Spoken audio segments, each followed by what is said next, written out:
चलिए next colligative property की बात करते हैं। नेक्स्ट कोलिगेटिव प्रॉपर्टी अपने पास क्या आ जाएगी? नेक्स्ट कोलिगेटिव प्रॉपर्टी अपन ले रहे हैं depression in freezing point. Yes और नोट? नेक्स्ट कोलिगेटिव प्रॉपर्टी हो जाएगी अपने पास depression in freezing point. Depression in freezing point is also an colligative property. Yes और नोट? तो depression in freezing point discuss करें इससे पहले हमें डिस्कस करना होगा कि फ्रीजिंग पॉइंट क्या है। यस और नोट? फ्रीजिंग पॉइंट, तो फ्रीजिंग पॉइंट क्या है? फ्रीजिंग पॉइंट एक तरह से हम कह रहे हैं लिक्विड और सॉलिड में क्या है? इक्विलिब्रियम है। यस और नोट? तो लिक्विड और सॉलिड में इक्विलिब्रियम का मतलब है यानी ये वो टेम्परेचर है जिसके ऊपर लिक्विड एंड सॉलिड जो है, लिक्विड एंड सॉलिड इनका वेपर प्रेशर क्या हो जाए? इक्वल हो जाए। इनका वेपर प्रेशर इक्वल हो जाए तो ये वो टेम्परेचर है जिसपे लिक्विड एंड सॉलिड का वेपर प्रेशर इक्वल हो जाएगा, उसको हम फ्रीजिंग पॉइंट कहेंगे। क्लियर है? तो फ्रीजिंग पॉइंट एक तरह से हम कह रहे हैं लिक्विड एंड सॉलिड स्टेट में इक्विलिब्रियम जिस पॉइंट पे स्टेबल होता है उसी को अपन क्या कह रहे हैं? Freezing point. तो क्या लिख देंगे? Freezing point is that point of temperature at which vapour pressure of liquid and solid is equalise. Yes और नोट? यानी सॉलिड और लिक्विड का वेपर प्रेशर है वो इक्वल हो जाए तो हम उसको कहेंगे क्या? Freezing point. क्लियर है? तो देखिए फ्रीजिंग पॉइंट में डिप्रेशन की बात कैसे करें हम कह रहे हैं यदि एक नॉन वेपोराइजेबल सोल्यूट मिक्स कर दें, नॉन वेपोराइजेबल सोल्यूट मिक्स करें सॉल्वेंट के अंदर, प्योर सॉल्वेंट था उसके अंदर अपन ने नॉन वेपोराइजेबल सोल्यूट मिक्स किया है, तो बताइए क्या क्या होगा? अभी अपन ने लास्ट क्लास में डिस्कस किया था कि इसका जो वेपर प्रेशर है उसके अंदर क्या होगा? डिप्रेशन यानी कमी आएगी। यस और नोट? बॉइलिंग पॉइंट था सॉल्यूशन का, अब हम कह रहे हैं वो क्या हो जाएगा? इंक्रीज हो जाएगा। नेक्स्ट हम कह रहे हैं फ्रीजिंग पॉइंट है वो क्या हो जाएगा? डिक्रीज हो जाएगा। यानी देखिए वेपर प्रेशर डिक्रीज हुआ है तो हम कह देंगे इसका फ्रीजिंग पॉइंट है, यानी इन दोनों को फ्यूज होने के लिए यानी जमाने के लिए हम कह रहे हैं जो टेम्परेचर होगा वो भी क्या हो जाएगा? डिक्रीज हो जाएगा। तो freezing point is also decreases when non-vaporizable solute is mixed in a pure solvent। Clear है? तो देखिए हम कह रहे हैं अब इस डिप्रेशन की बात करें तो देखिए जैसा अपन ने बॉइलिंग पॉइंट के एलिवेशन में कैलकुलेट किया था, बॉइलिंग पॉइंट का elevation is directly proportional to change in vapour pressure, ऐसे ही हम कह देंगे depression in freezing point is also proportional to change in vapour pressure. Yes और नोट? तो देखिए हम पहले तो डिप्रेशन की बात कर लेते हैं। तो ये टी बी लिखा था अपन ने बॉइलिंग के लिए, तो टी एफ लिख लेते हैं फ्रीजिंग के लिए, कुछ नहीं लिखा, इसका मतलब ये सॉल्यूशन का फ्रीजिंग पॉइंट है। क्लियर? अब हम कह रहे हैं इसमें क्या हुआ है? कमी हुई है। कमी हुई है तो बताइए अब ज्यादा कौन सा होगा? ये हो जाएगा टी एफ नोट लिख देता हूं, इसका मतलब ये आ जाएगा अपने पास सोलवेंट का फ्रीजिंग पॉइंट, सोलवेंट का फ्रीजिंग पॉइंट, ये आ जाएगा अपने पास सॉल्यूशन का फ्रीजिंग पॉइंट। यस और नोट? बताइए डिप्रेशन इन फ्रीजिंग पॉइंट है, इसका मतलब ज्यादा किसका होगा? यस, यानी हम कह रहे हैं सॉल्यूशन के फ्रीजिंग पॉइंट में कमी आ गई है तो सॉल्वेंट का फ्रीजिंग पॉइंट है वो ज्यादा होगा। क्लियर?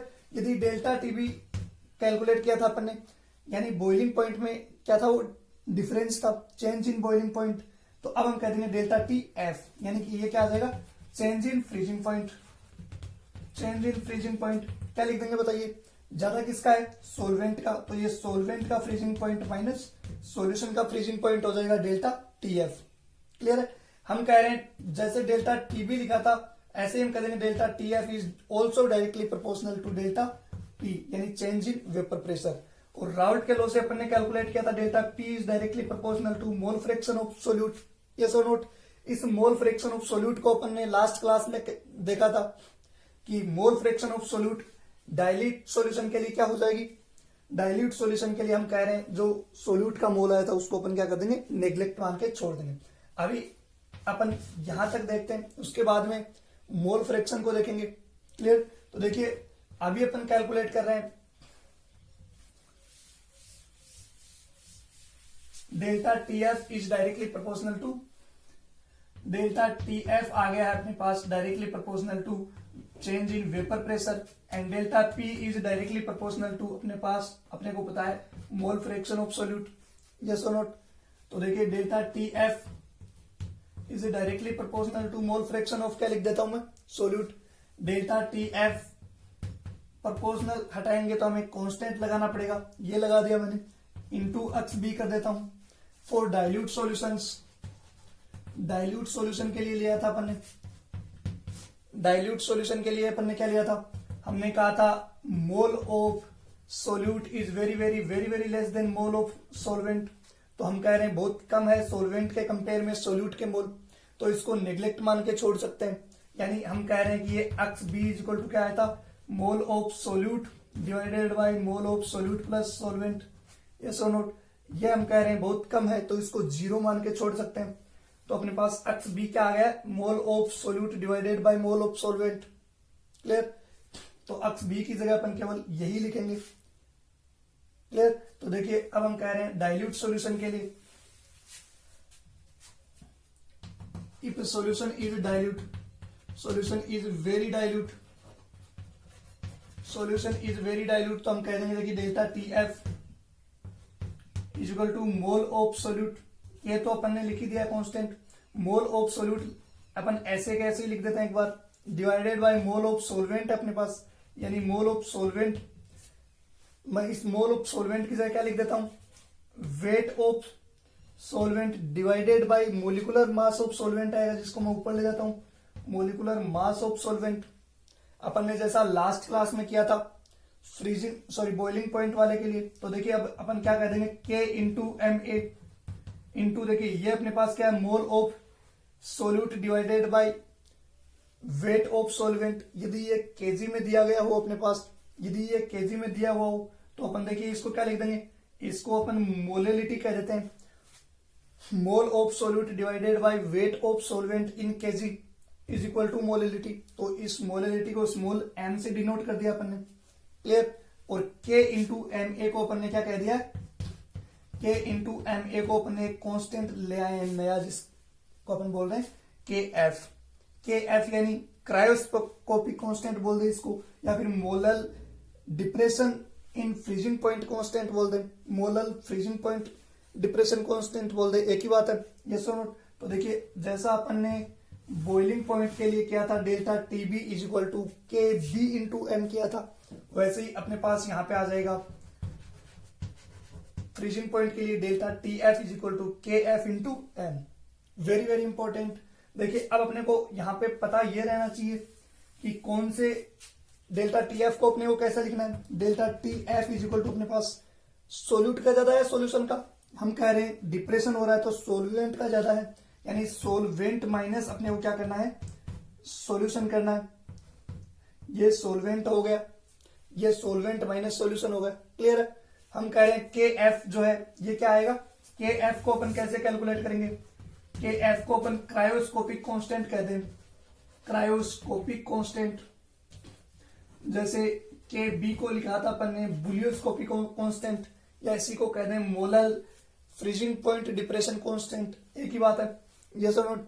यदि इसकी यूनिट की बात करेंगे तो देखिए के एफ को कैलकुलेट कैसे करते हैं, जैसे के बी को कैलकुलेट किया था अपन ने वैसे ही इसको भी कैलकुलेट कर लेंगे, M A into R T B लिखा था वहां पे, यहाँ पे टी एफ लिख देंगे, freezing point I, divided by heat of vaporisation में चेंज इंटू 1000 लिखा था, यस और नोट।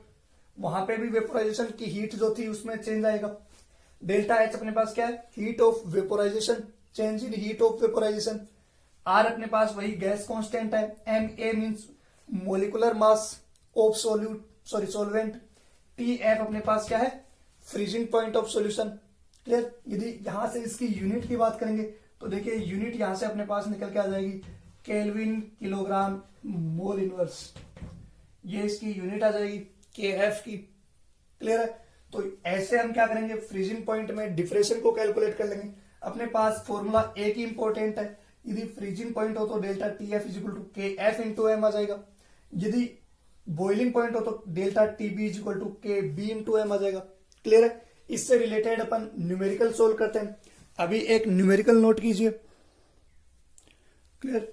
तो एक न्यूमेरिकल नोट करते हैं अपन, कैसे इस फ्रीजिंग पॉइंट में डिप्रेशन को जो अभी डेरिवेशन किया है, जो डिराइव किया है फॉर्मूला, उसको कैसे अप्लाई करते हैं।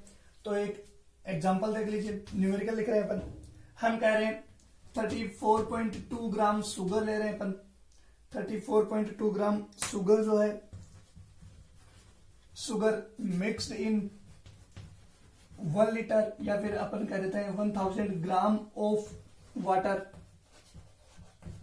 तो देखिए वाटर अपने पास सोलवेंट हो गया, ये अपने पास सोल्यूट हो गया। अभी अपने को इसका ज्यादा कुछ नहीं दिया है, हमें कह रहे हैं सॉल्यूशन का फ्रीजिंग पॉइंट कैलकुलेट करना है। तो ये सॉल्यूशन का फ्रीजिंग पॉइंट हो गया TF। क्या होगा इफ जो KF है अपने पास क्रायोस्कोपिक कांस्टेंट, उसकी वैल्यू दी हुई है अपने को 1.86, वैल्यू यूनिट में अपने को पता ही है, ये हो जाएगी वैल्यू अपने पास, ये हो जाएगी केल्विन किलोग्राम मोल इनवर्स। तो बताइए क्या करेंगे अपन, अपने पास सिंपल ही हो जाएगा। हम कह रहे हैं फॉर्मूला अपने पास एक ही निकल के आया है, फॉर्मूला अपने पास निकल के आया है delta TF equal to KF into M, yes और नॉट। M means molality. तो देखिए अपने को मोलिलिटी कैलकुलेट करने के लिए क्या करना पड़ेगा, सबसे पहले KF की वैल्यू पुट कर दीजिए, 1.86 आ गया अपने पास। मोलिलिटी कैलकुलेट करनी है, यानी अब कह रहे हैं मोलिलिटी कैसे कैलकुलेट करेंगे, मोल ऑफ सोल्यूट चाहिए अपने को, मोल ऑफ सोल्यूट। सोल्यूट यहाँ पे कौन है, शुगर अपने पास सोल्यूट है। तो बताइए मोल ऑफ सोल्यूट क्या हो जाएगा, गिवन वेट ऑफ सोल्यूट 34.2 हो गया, divided by molecular mass of solute. Solute sugar है, शुगर क्या होता है, शुगर का मोलिकुलर मास की बात करेंगे तो कितना आ जाएगा, इन सबको ऐड करेंगे तो आ जाएगा अपने पास 342, ये अपने पास इसका मोलिकुलर मास आ गया। तो बताइए इसके मोल कितने हो गए, इसके मोल हम बोल रहे हैं कितने हो जाएंगे, 0.1 मोल आ गए, यस और नॉट, 0.1 मोल आ गए। मोल तो अपने पास आ गई। अब हम कह रहे हैं वेट, यदि किलोग्राम में लिखें अपन, वेट अपन किलोग्राम में लिखेंगे किसका, सोलवेंट का। तो देखिए ये तो आ गया 0.1 मोल आ गया, यस और नॉट। अब हम कह रहे हैं 1000 ग्राम दिया है अपने को, 1000 ग्राम दिया है, किसका वेट है, सोलवेंट का। सोलवेंट कौन है, वाटर। अब हम कह रहे हैं कि सोलवेंट का मास लिखना अपने को किलोग्राम में, क्लियर। तो देखिए किलोग्राम में अपने को मास लिखना है, यानी कि हम क्या कर देंगे 1000 से मल्टीप्लाई, इसको डिवाइड करेंगे जो ऊपर चला जाएगा, ये सब देखिए कैंसिल हो जाएगा। अपने पास डेल्टा TF कितना आ गया, 1.86 को 0.1 से मल्टीप्लाई करेंगे तो 0.186 आ गया, यस और नॉट। ये अपने पास डेल्टा TF आ गया, यानी हम कह रहे हैं फ्रीजिंग पॉइंट में जो चेंज है वो ये अपने पास आ गया। लेकिन अपने को ये नहीं पूछा है, यहां तक तो बहुत इजी होता है। हमें अब कह रहे हैं कि सॉल्यूशन का फ्रीजिंग पॉइंट क्या होगा, TF कैलकुलेट करवा रहे हैं, क्लियर। तो देखिए अब हमें पता है डेल्टा TF इक्वल टू क्या होता है, सोलवेंट का, यानी TF नोट माइनस TF करते हैं, सोलवेंट का फ्रीजिंग पॉइंट माइनस सॉल्यूशन का फ्रीजिंग पॉइंट। तो देखिए सॉल्यूशन का फ्रीजिंग पॉइंट अपने को कैलकुलेट करना है, डेल्टा TF अपने पास है बट सोलवेंट का नहीं पता, तो सोलवेंट का अपने को फ्रीजिंग पॉइंट पता होना चाहिए। सोलवेंट देखिए वाटर है इसलिए ये दिया नहीं गया, सोलवेंट का जो फ्रीजिंग पॉइंट होता है वो कितना होता है, वो 0 डिग्री सेल्सियस यानी 273 केल्विन होता है। और देखिए हमारे पास ये जो KF था इसकी यूनिट अपन ने क्या ली थी, केल्विन किलोग्राम, केल्विन में है, केल्विन किलोग्राम मोल इनवर्स। तो केल्विन में बताइए सोलवेंट का जो था वाटर का फ्रीजिंग पॉइंट कितना होता है, 273 केल्विन होता है, यस और नॉट। अब देखिए हमें सोलवेंट का भी पता चल गया, डेल्टा TF भी पता चल गया, तो हम इजीली कैलकुलेट कर लेंगे। देखिए डेल्टा TF अपने पास है 0.186, सोल्यूएंट का अपने पास 273 आ गया। तो बताइए सॉल्यूशन का फ्रीजिंग पॉइंट अपन इजीली कैलकुलेट कर सकते हैं। यहां से सॉल्यूशन का फ्रीजिंग पॉइंट अपने पास क्या आ जाएगा, इसको अपन इधर ले जाएंगे तो ये वैल्यू उधर चली जाएगी, यानी 273 माइनस 0.186, यस और नॉट। अब इसमें से इसको हम माइनस कर लेंगे तो अपने पास क्या आ जाएगा, सॉल्यूशन का फ्रीजिंग पॉइंट आ जाएगा, किसमें, केल्विन में, क्लियर है। तो देखिए ऐसे हम कैलकुलेट कर सकते हैं। यहां पे ये कैलकुलेशन बहुत इजी हो जाएगी, KF इंटू एम। हमारे को कैलकुलेशन कौन सी करनी है, कैलकुलेशन इंपॉर्टेंट है कि सॉल्यूशन का फ्रीजिंग पॉइंट या सोलवेंट का फ्रीजिंग पॉइंट कैसे कैलकुलेट किया जाए, क्लियर है। तो देखिए डिप्रेशन इन फ्रीजिंग पॉइंट है तो सोलवेंट माइनस सॉल्यूशन लिखना है। यदि एलिवेशन इन बॉइलिंग पॉइंट आता तो अपने को क्या करना है, सॉल्यूशन माइनस क्या करना है, सोलवेंट करना है, क्लियर। एक बॉइलिंग पॉइंट का और न्यूमेरिकल कर लेते हैं अपन इसकी डेरिवेशन पहले कैलकुलेट कर चुके हैं, क्लियर। तो चलिए अपने एक बार नेक्स्ट कोलिगेटिव प्रॉपर्टी की बात कर लेते हैं। बॉइलिंग पॉइंट वाले न्यूमेरिकल अपन जब नेक्स्ट टर्न में सारे न्यूमेरिकल एक साथ करेंगे तब करेंगे। प्रोसेस सेम ही होगी। हम कह रहे हैं delta TB is equal to K B into M आ जाएगा। सेम ये freezing point and boiling point वाले न्यूमेरिकल सेम पैटर्न के होते हैं। क्लियर। तो नेक्स्ट हम कह रहे हैं नेक्स्ट जो कोलिगेटिव प्रॉपर्टी है अपने पास वो है osmotic pressure. Very important topic osmotic pressure. Osmotic pressure हो जाएगा। तो सबसे पहले हम बात करेंगे ओस्मोटिक प्रेशर डेफिनेशन की और उसके बाद में हम कह देंगे इसका न्यूमेरिकल कैसे करते हैं। तो न्यूमेरिकल पोर्शन की बात करेंगे यानी डेरिवेशन करेंगे अपन इसकी, कैलकुलेट कैसे करते हैं। तो सबसे पहले what is osmotic pressure. Osmotic pressure से पहले हमें ओस्मोसिस को समझना होगा। ओस्मोसिस क्या होता है। तो देखिए ओस्मोसिस एक एक्टिव प्रोसेस होती है। इसके अंदर हम कह रहे हैं क्या होता है, जैसे मान लो कि एक साइड में हमने प्योर सॉल्वेंट ले लिया है, जैसे हम कह देते हैं वाटर ले लिया है प्योर सॉल्वेंट। एक साइड में हमने सॉल्यूशन ले लिया है, बीच में हमने लगा दिया कोई semi permeable membrane. Semi permeable membrane ये क्या होती है। सेमी परमिएबल मेम्ब्रेन एक ऐसी मेम्ब्रेन होती है, यानी एक ऐसी ये क्या है मेम्ब्रेन है जो क्या करेगी सेलेक्टिवली एक सब्सटेंस को तो अंदर जाने देगी, दूसरे को क्या करेगी रोकेगी।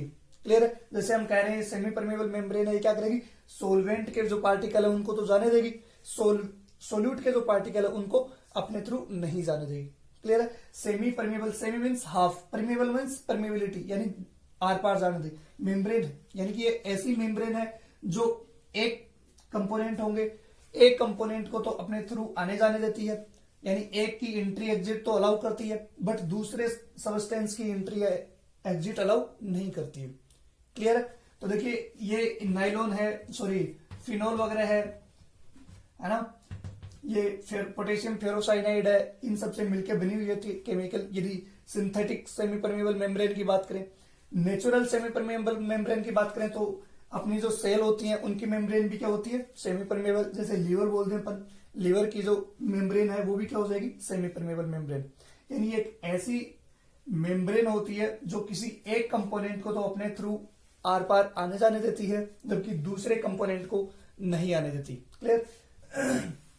तो देखिए हम कह रहे हैं यहाँ पे प्योर सॉल्वेंट है यानी प्योर वाटर है, यहाँ पे सॉल्यूशन है यानी इसके अंदर सोल्यूट भी मिक्स्ड है। यहाँ पे बताइए प्योर सॉल्वेंट है कि क्वांटिटी क्या हो जाएगी कम। तो बताइए मेरे को, यहाँ पे मैं वाटर ले रहा हूं pure solvent,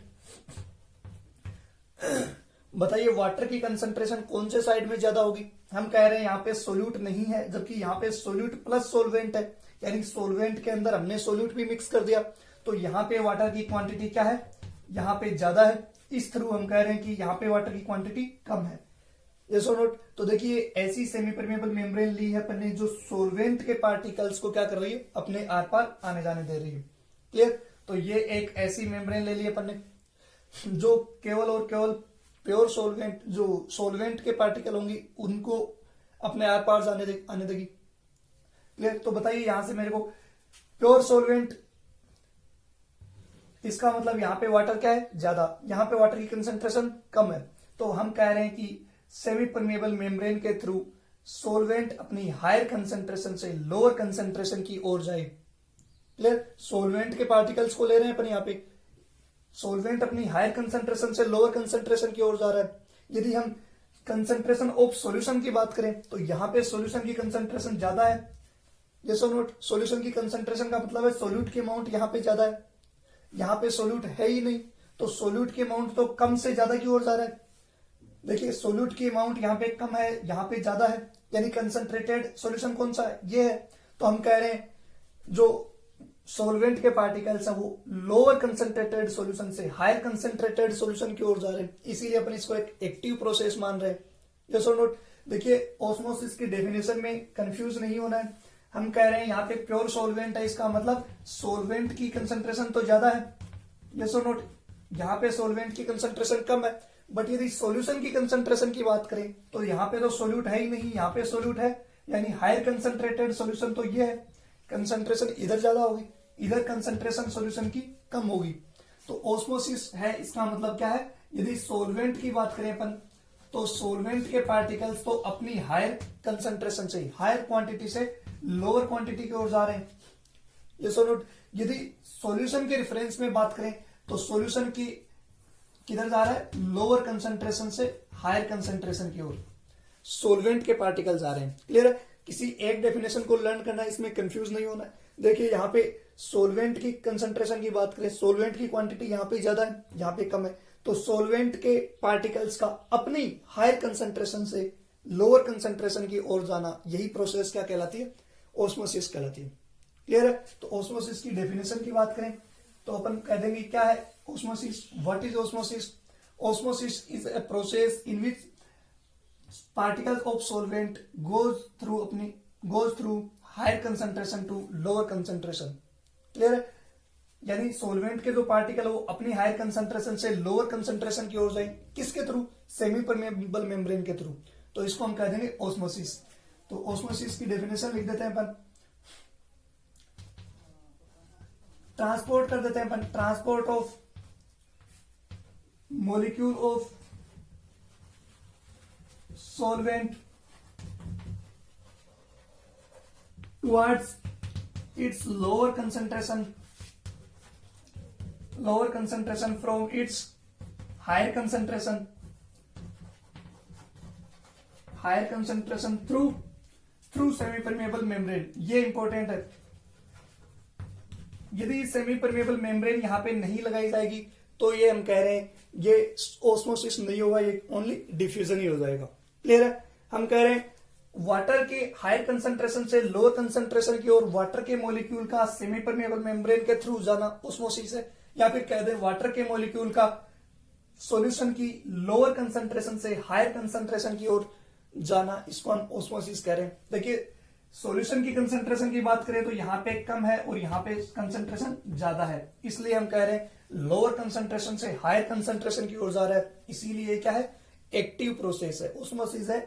osmosis is a active process, osmosis is active process है। जबकि हम डिफ्यूजन की बात करें तो डिफ्यूजन में तो हम कह रहे हैं कोई सेमी परमेबल मेम्ब्रेन नहीं होती, सॉल्वेंट के जो पार्टिकल है वो अपनी हायर कंसंट्रेशन से लोअर कंसंट्रेशन की ओर जाए, या फिर कहते हैं सॉल्यूशन है वो हायर कंसंट्रेशन से लोअर कंसंट्रेशन की ओर जाए, इसको हम क्या कहते हैं, डिफ्यूजन। क्लियर? तो यह हो गया अपने पास osmosis. Osmosis is an active process in which transport of molecule of solvent from its lower concentration to higher concentration, नहीं, सॉल्यूशन की बात करें तो lower concentration to higher concentration होगा, बट यदि सॉल्वेंट की बात करें तो सॉल्वेंट हम कह रहे हैं किधर जाएंगे, अपनी हायर कंसंट्रेशन से लोअर कंसंट्रेशन की ओर जाएंगे। क्लियर? देखिए यहाँ पे H2O ज्यादा था, इस एग्जांपल को आपको लर्न करना है। H2O अपनी हायर कंसंट्रेशन से लोअर कंसंट्रेशन की ओर जा रहा है, H2O एक सॉल्वेंट है, तो इसको हम क्या कह देंगे, ऑस्मोसिस कह देंगे। क्लियर? ऑस्मोसिस के लिए इंपॉर्टेंट है ऑस्मोसिस की डेरिवेशन, यानी हम इसको कैलकुलेट कैसे करेंगे। तो इसको कैलकुलेट करने के लिए हमें पहले 11th क्लास के जो गैस के नियम पढ़े थे, गैस के लॉ पढ़े थे, उनको अपन रिमेंबर करते हैं। तो देखिए यहां पे हमने पहला पढ़ा था बॉयल्स लॉ, तो यहाँ पे अपन 1/2 बॉयल कर देंगे ताकि अपन उसको ऑस्मोसिस के लिए कर लेते हैं। बॉयल्स लॉ अपन ने पढ़ा था, pressure is inversely proportional to volume at constant temperature, yes और नॉट, ये था बॉयल्स लॉ। अब हम यहाँ पे कह देंगे प्रेशर की बजाय हम कह देते हैं ऑस्मोटिक प्रेशर कह देते हैं।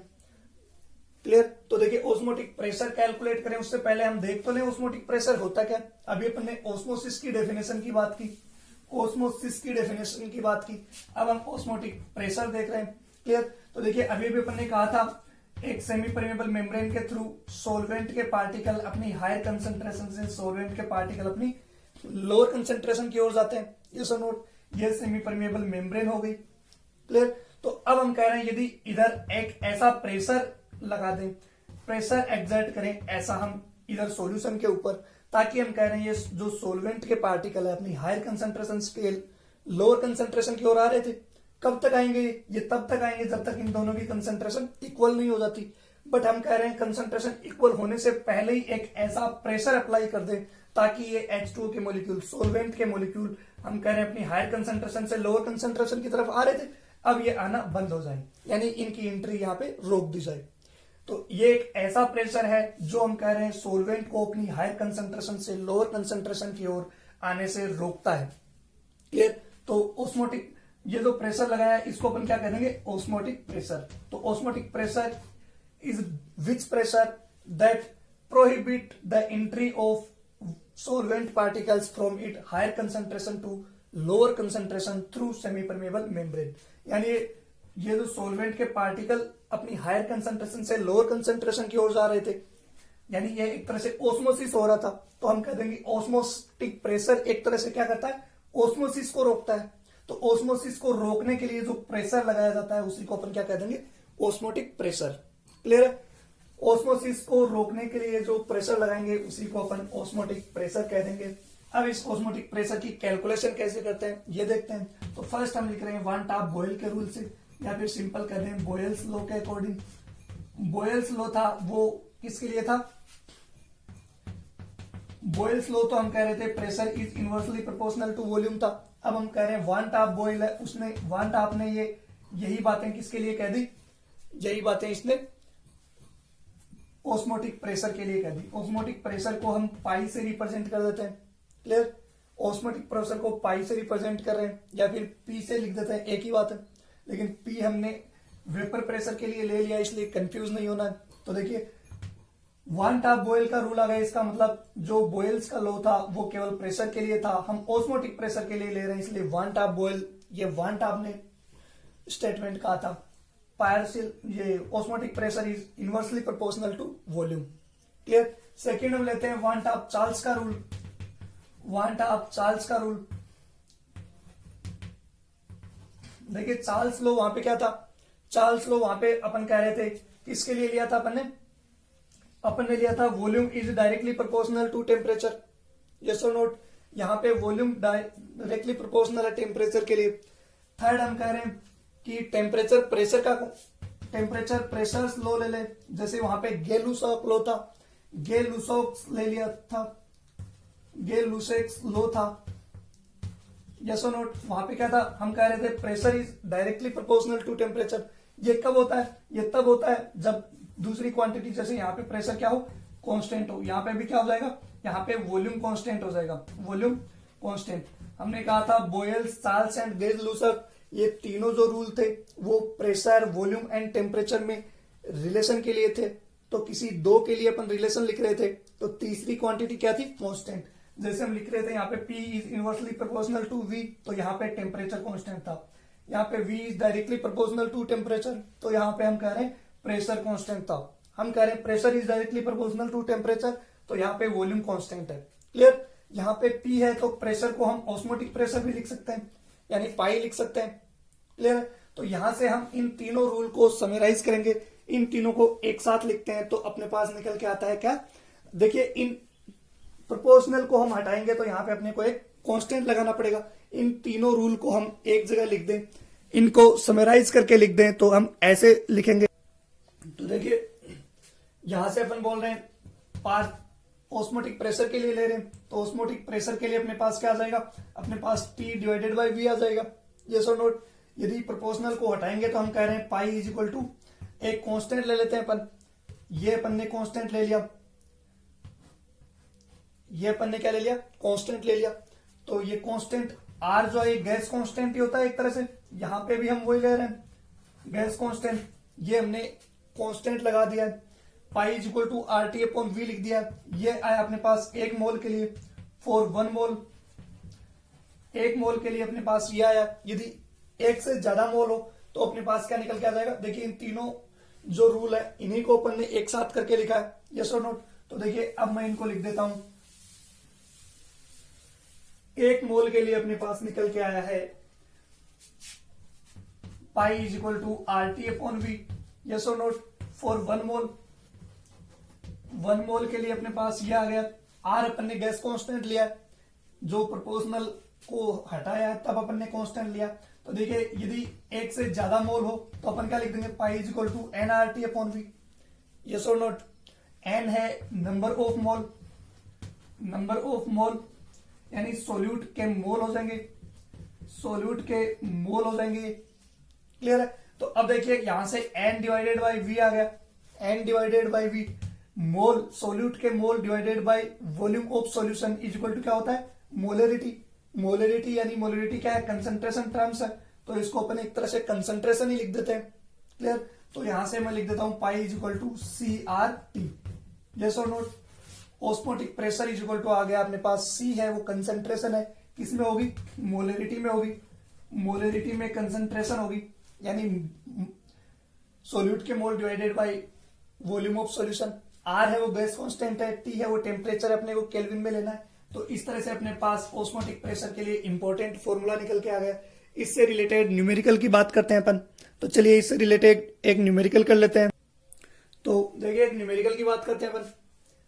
न्यूमेरिकल देखने से पहले अपने को एक गैस कांस्टेंट की वैल्यू देख लेते हैं। देखिए गैस कांस्टेंट होता है, उसकी वैल्यू 3-4 वैल्यू अपन ने 11th क्लास में देखी थी। यस और नोट।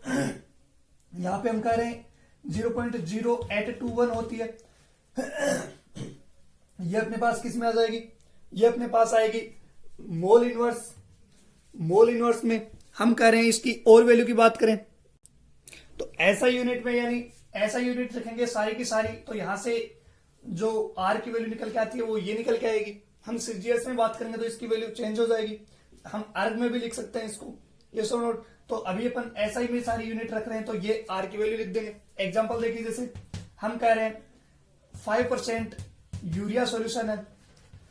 यूरिया सॉल्यूशन कुछ नहीं दिया, इसका मतलब क्या मानेंगे अपन, W/V मानते हैं। कंसंट्रेशन टर्म्स में हमने पढ़ा था W/V का मतलब, यानी 5 ग्राम यूरिया वो 100 ml ऑफ सॉल्यूशन में, हम 100 ml वॉल्यूम में क्या है, डिजोल्व है। क्लियर है। तो 5% यूरिया सॉल्यूशन है, उसका अपने को क्या कैलकुलेट करना है, उसका ऑस्मोटिक प्रेशर कैलकुलेट करना है। क्लियर। अपने को टेम्परेचर दिया वो 0 डिग्री सेल्सियस दिया, यानी 273 केल्विन रखना है। तो अब सिंपल ही हो जाएगा अपने पास। पाई इज इक्वल टू क्या रखते हैं अपन, CRT। यस और note. Pi is equal to अपन रखेंगे CRT। तो देखिए कंसंट्रेशन की बात करेंगे, सबसे पहले C कैलकुलेट कर लेते हैं इसकी। तो इस न्यूमेरिकल को देखिए अपन इजीली न्यूमेरिकल सोल्व कर सकते हैं। पाई इज इक्वल टू हमें लिखना है CRT। C means concentration. बताइए कंसंट्रेशन कितनी है इसकी, 5% W/V। लेकिन W/V तो नहीं लिख सकते अपन, कंसंट्रेशन को अपने को मोलरिटी में ही लिखना है, यानी मोल डिवाइडेड बाय वॉल्यूम ही लिखना है। तो बताइए पहले मोल कैलकुलेट करने पड़ेंगे। यहाँ पे यूरिया का सॉल्यूशन है। यस और नोट। तो देखिए 5% है, इसका मतलब क्या है, 5 ग्राम यूरिया लिया अपने पास, dissolve in 100 ml of solution. 100 ml volume है सॉल्यूशन का। यस और नोट। तो अब तो सिंपल ही हो जाएगा, पहले मोल कैलकुलेट करने, मोल ऑफ यूरिया। बताइए क्या हो जाएंगे, यूरिया का गिवन वेट 5 है, divided by molecular weight. Molecular weight कितना होता है, यहां से कैलकुलेट कर लेंगे अपन, ये होती है यूरिया। तो देखिए यहां से कैलकुलेट करेंगे तो इसका मोलिकुलर वेट कितना निकल के आएगा अपने पास, 2 नाइट्रोजन है 18 हो जाएगा। अपने पास हाइड्रोजन 4 है, 4 लिख देंगे, ऑक्सीजन का लिख देंगे, कार्बन का लिख देंगे। क्लियर। तो इसको कैलकुलेट करेंगे तो कितना आ जाएगा अपने पास, 60 आ जाएगा। यस और नोट। तो देखिए ये आ गए मोल, ये अपने पास क्या आ गए, मोल आ गए। वॉल्यूम अपने को पता है लीटर में रखना है। तो देखिए कंसंट्रेशन यहां से कितनी आ जाएगी, 1/12 है, ये तो आ गए अपने पास मोल इनटू, देखिए वॉल्यूम को हमें लीटर में ही रखना है, तो 1000 से डिवाइड करेंगे जो ऊपर चला जाएगा, तो कितना आ जाएगा अपने पास, 10/12 है, यानी 5/6 आ जाएगा कंसंट्रेशन। ये अपने पास कंसंट्रेशन आ गई। तो देखिए अब अपने पास सिंपल ही हो गया ऑस्मोटिक प्रेशर कैलकुलेट करना।